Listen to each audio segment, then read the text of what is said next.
Hello Manteca, this is your Mayor Gary Singh, and I am here at Second Harvest Food Bank in Manteca. And if you don't know about this place, we're going to kind of share some of the information here and things going on here. And so today I have their CEO, who is well known in the community for many other things, but Jessica Vaughn, who's going to tell us about this beautiful place and she's been with this company for a while. So Jessica, welcome, and show us and tell us about your place. What is Second Harvest? Thank you, Mr. Mayor. So Second Harvest of the Greater Valley is an emergency hunger relief organization.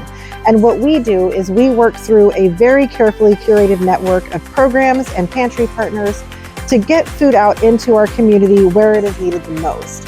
And I think one thing that we constantly talk about is that Second Harvest does go beyond Manteca, and a lot of people don't realize that. While we love caring for this community right here, and this is our home, we actually serve all of San Joaquin, all of Stanislaus, and then we have partners that help us serve 5 additional Northern California counties. Now, with that being said, I do want to make it clear that donations that are received here, food donations that are received here, stay here.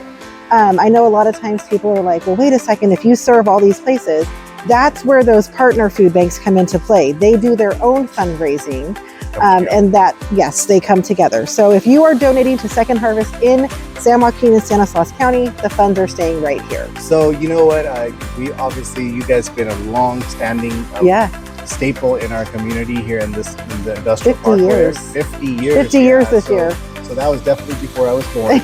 Me too. And so that's good. So tell us about, let's talk about the old place that we used to have, and we had the office there and the warehouse. It was like a one-stop shop. Yes. I'm pretty sure you have some night. I have some.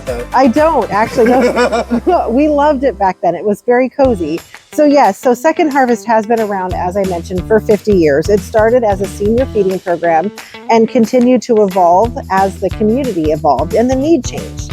And so up until about 2017, we were located at the building next door that is now our volunteer center and kind of like overflow food storage and things of that nature. In 2017, with the generous help of some of our community members here, we were able to purchase the building that we're currently standing in because we had outgrown where we were at. And at that time, and Juan remembers, we thought there's no way that we will ever fill this building up. And I remember talking to you. We have so much space. We have a lot of space. But that was actually not the case because, again, as the community's needs continue to evolve and our neighbors continue to need the services that Second Harvest has, we have had to continue to grow to meet that need. And so Juan is actually going to tell you a little bit about where we're standing. So Juan, you had so much space after you expanded. Why are we here today? What's going on here? So Mr. Mayor, as Jessica just alluded, there is a big need out here. And we have great partnerships, great donors. So we are trying to find a way to continue to provide service to our communities. And so what we've done is we are currently working on adding 10,000 square feet of dry storage. Right behind me, we're adding racking. There's going to be 352 pallet positions. That's going to equal out to 15 full truckloads. To your right, as you can see, we are working on hopefully adding some cold storage so we can continue to be able to provide our community with nutritional food in our area. So really excited.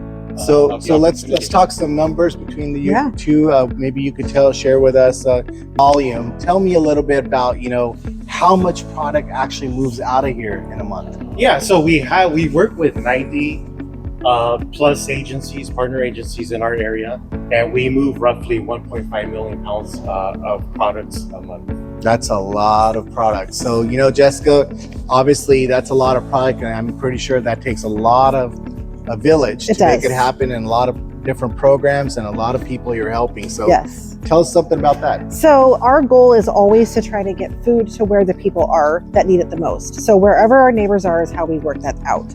And so what that looks like is our Mobile Fresh program that most people are very familiar with. It goes out more than 20 times a month across both counties.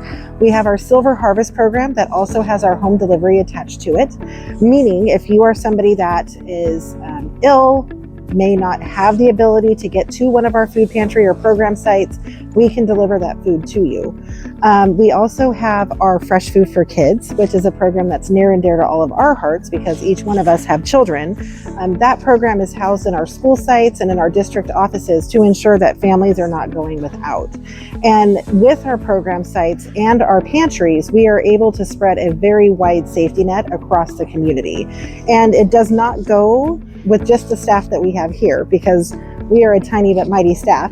It does require the use and the help of our community to come in and actually volunteer for us or make those donations. I think another thing that a lot of people don't realize is that we don't receive a lot of federal funding. We are privately donated through grants, and this private donations from people like Juan, myself, and you that value what it is that we do here at Second Harvest. So if you are interested in volunteering or you want to go on and learn more about what it is that we do, we invite you to go to our website at www.localfoodbank.org, or you can come in and I would be happy to take you on a tour of the full facility. It's my favorite thing to do, is show people the work that's being done. So you can volunteer anything from any times of the days compared to? We have volunteer shifts currently on Tuesdays and Thursdays from 9 to 11. Always check the website though, because we do special events and various different things throughout the year. And then you can also contact any of our food pantry partners that are listed on the website because they also could use your help. They are oftentimes the ones that are out there packing the boxes and the bags and serving their community. So don't hesitate to go to that website, find one of those pantries that's closest to you and reach out. They would absolutely love it. Yeah, so that's individuals, but I also remember in the past, you organizations, companies, employee groups that want to get together and, do something good. They can come in and volunteer as a team. We do reserve special days throughout the month for corporate groups to come in and actually volunteer. It is a great team building activity, and it's a wonderful way to get your team connected with the needs of their community. Yeah, no, that's awesome. And, you guys have been a great partner for our city, our community. You help out even at our homeless shelter here right down the street. So, thank you for everything you guys are doing. There's a lot of individuals, a lot of people that we may not realize. And, sometimes we always only think about the homeless, but there's so many individuals that are maybe at home but can't afford, it's really expensive to eat healthy. And that's what, if you look at all the different programs you just discussed, they all have to do with fresh. Yes. And that is something that's awesome. And, unfortunately, we all can lose a little weight, especially me. And, and eating fresh is something that's very important. And I'm glad that our food bank has continued to push that out there and help those families that truly can't afford fresh food or just food in general. A lot of times the people that we are serving are our senior population or working families that just cannot quite make ends meet. I mean, life is expensive right now. And so for them to know that there is a place where they can go in and get help when they need it, that is probably what keeps all of us doing our job on a daily basis. I'm speaking for Juan, but I'm pretty sure he feels the same way. But we see a very high occurrence of our neighbors that are seniors, that are families, that are just members of your community that you would never even know they were in need. And so I think that is what is so special about this organization and the way that it's able to care for its community and give back. It never ceases to amaze us. The stories that come out of this place. Yeah, and there's not too many organizations out there that could take care of people all the way from seniors to little kids. Yeah. And, unfortunately, the needs that you fill are something that's across the board. Yeah, so nobody should ever have to wonder if or when they're going to get to eat their next meal. Yes, and in order to be productive students, productive kids, and then productive adults, you at least want to try to get your stomach full. Yes. So thank you again for both of your time, and thank you for what you guys do. And you guys are awesome. And Manteca, if you haven't made it out to Second Harvest Food Bank right here on Vanderbilt on the corner, please come check them out. Volunteer your time, donate, because it goes to the right place and it's people in need. Thank you, Manteca.